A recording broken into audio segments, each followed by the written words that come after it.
be relying heavily on the goodwill of this House. Honorable Speaker,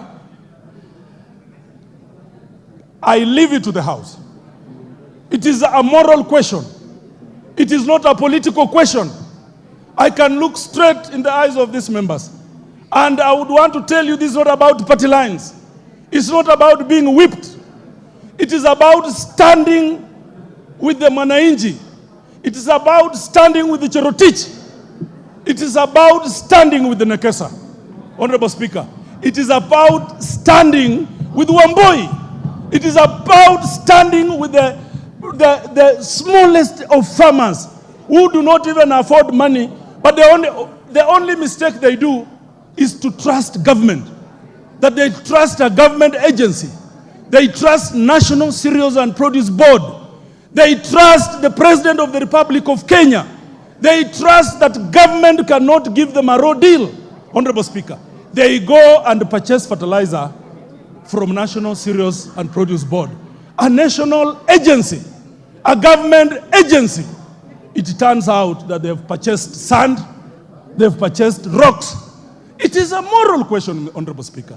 I do not know how anyone in their sound mind can want to side with such a rogue minister. Honorable Speaker, I submit. Who is seconding your motion?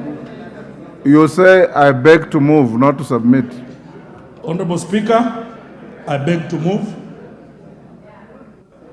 I would ask Honorable Kibagendi. Honorable Sarah was to second, but she's a bit late. I would ask Honorable Kibagendi to come and second.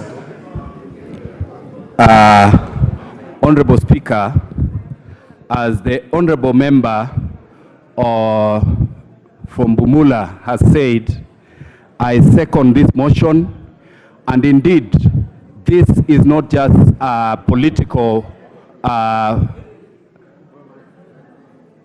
this is a moral issue. And I understand sometimes in this house, we get to levels where we compete on political affiliations, but on this particular matter where the CS is genuinely and criminally involved in this particular issue of denying Kenyans their right, denying Kenyans their opportunity to produce, to ensure that we have food security in this country, it is prudent and necessary that we take it as a moral issue so that we deal with it. We need to demonstrate to Kenyans that as a house, we can also stand with them. It is not political, this is a moral issue. I support. Thank you. Order, honorable members. Members on their feet, take your seats. Order.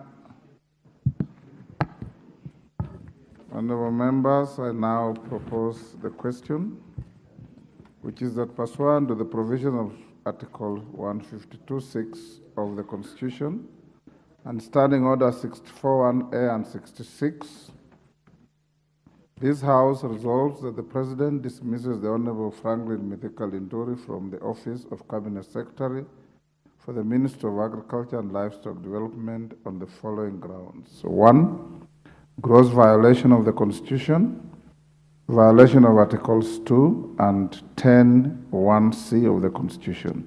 That the Honorable Franklin Mithika Linturi, acting as the Cabinet Secretary responsible for the Ministry of Agriculture and Livestock Development, appears to have committed gross violation of these constitutional provisions by 1, not undertaking public participation with leaders, stakeholders, or even departments within the ministry in the implementation of far-reaching policy decisions on the procurement and distribution of fertilizer, therefore, violating the provisions of the Constitution on national values and principles of good governance, insofar as he acted as a state officer to make and implement a public policy to approve the procurement and distribution of fake fertilizer contrary to the recommendation